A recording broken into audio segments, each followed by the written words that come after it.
Welcome. Today I'm going to show you how to get more power on your forehand.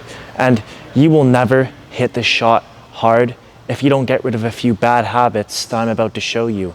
And out of all the people, I used to be the worst with this. My forehand was weak, I would push it, it was inconsistent, and until I learned modern tennis, I had no success. So let me show you what essentially cured my disease. Now, the first major thing is learning how to forget about using the arm and start swinging with your body.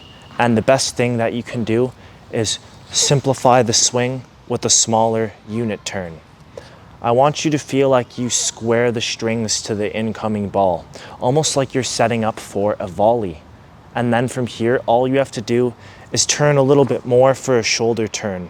And the best way to do this and make it one smooth, fluid motion is to pivot your toes. Just like this, okay? And this is gonna be your setup every single time. Getting a good setup is the first step in having an amazing forehand.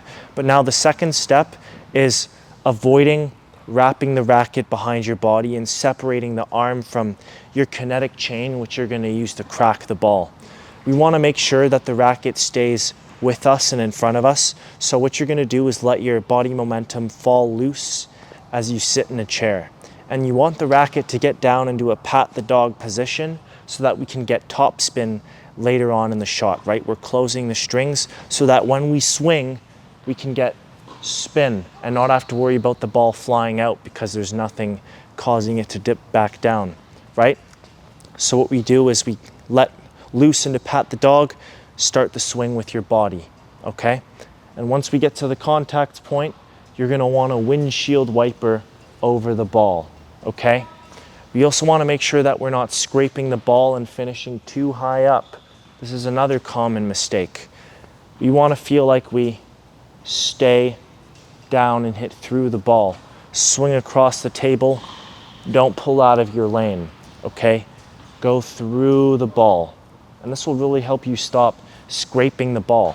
Another thing is that people usually get way too close to the ball and they end up slowing down through the swing. They decelerate to try and aim the ball in a certain spot. That's the last thing you ever want to do. And if you want to hit the ball slower, you simply hit less of the ball, but you don't actually slow down the swing.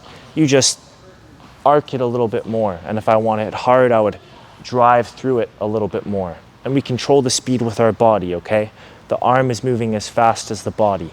The body's got to do a lot more work than the arm to make sure this happens properly. Now, the solution to avoiding deceleration and getting too close to the ball is swinging what I call inside to outside, okay? And an inside out forehand is a perfect example of this, but you want to actually feel like that on every shot. So I'm right-handed. For a right-handed player, I want to swing out to the right, okay? We want to feel like we throw our shoulder out of its socket and we keep going through this imaginary glass wall that's just going to be shattered, okay? We don't want to stop ourselves short. You want to get maximum leverage and power. So make sure you're going from inside to outside and away for as long as you can before you finish the shot, okay? Then just go hand to hand. And remember, it's a no backswing swing. We don't want to take the racket any farther than here because that's extra movements, there's no time for it, and it just gives you a higher chance of screwing up. So simplify it, go inside to outside, hand to hand. If you would like to learn more techniques, click the link in my description and take my free online course.